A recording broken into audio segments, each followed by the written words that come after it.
Hello G fans and kaiju fans of any other kind. This is Fan 1000 to bring you another discussion video based on the topic of the origin story of Godzilla 2014. Now, many of us are very familiar with this film, but what many of us are not familiar with is the story behind it. Now, I don't honestly know the story behind it because they didn't really describe it the best way they could during the Comic-Con trailer.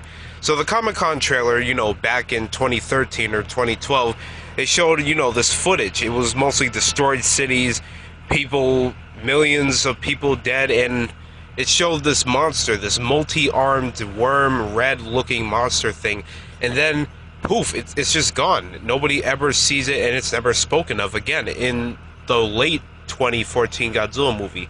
In Godzilla 2014, we don't even get to know what that monster was, or what it was about, or what it was doing there. I don't know. It makes this kaiju very mysterious and unknown, because in the trailer it shows us so many things, and it just brings up so many questions, and I'm so confused why the story changed so dramatically. Or maybe, and here's my theory, maybe this was actually going to be the Godzilla movie. Then they just, decided to pull the plug on this idea and go with the new one, which is what they did with Mutos. And Muto was supposed to be the villain in the movie, and he still is. I'm just saying, in this film, it seems as though the Mutos would have had a different story then, because some early concept art was shown, and it shows some weird versions of the Mutos, but they were white, and they didn't look as strong and parasitic as the ones we see in the late 2014 Godzilla movie. And in the trailer, we do see this giant multi-armed creature, and I was doing some research. It turns out that this monster's name is Vishnu. Now, I don't know why, Legendary decided to scrap Vishnu and not use him in the movie, but it seems as though Vishnu would have been like a really cool monster to fight. It would have, at least stand out from the Mutos. And some of the Muto designs that were kind of weird before the actual, finished product that they did in Godzilla 2014. Like, as you're seeing on the screen, you see, what kind of weird looking creatures the Mutos would have looked like. Multi-armed, similar to like an insect or a praying mantis. But still, it's just very confusing how they just change plots based on, Comic-Con, and then the next one. Or maybe the Comic-Con trailer was just, a fake, I guess. Maybe just like a little joke. But either way, that's kind of disrespectful to the fans. I mean, I would have wanted to see Vishnu up close on the big screen.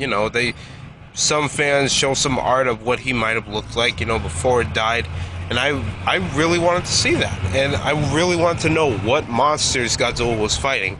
It seems as though there were a couple of monsters that Godzilla 2014 was going to fight, but then they got scrapped in the end. Such as, I don't know this kaiju's name, but he was in the early graphic novel Godzilla Awakening. He was like a blue kind of dust of death kind of character.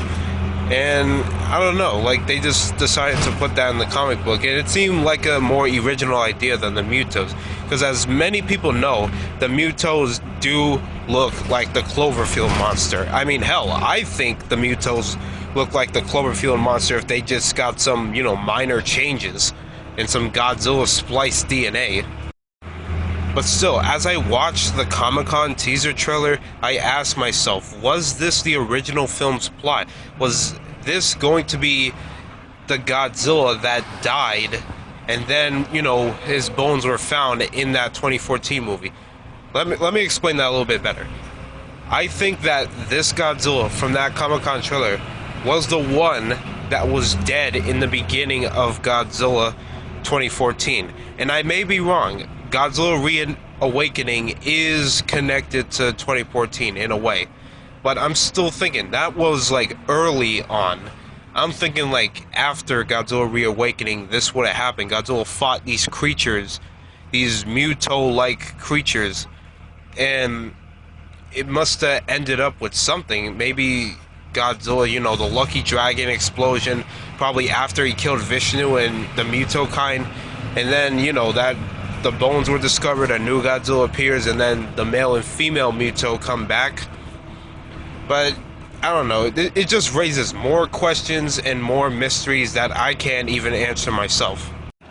I'm only here to provide certain answers and just discuss this with you guys. If you guys have any like ideas or suggestions, please comment them down below and give me like any suggestions on what the hell these little creatures were and what was Godzilla originally supposed to fight. Because I'm looking at this image right now, it looks like a Muto creature, but it has like 3 arms. Maybe some of them Muto eggs? I don't really know.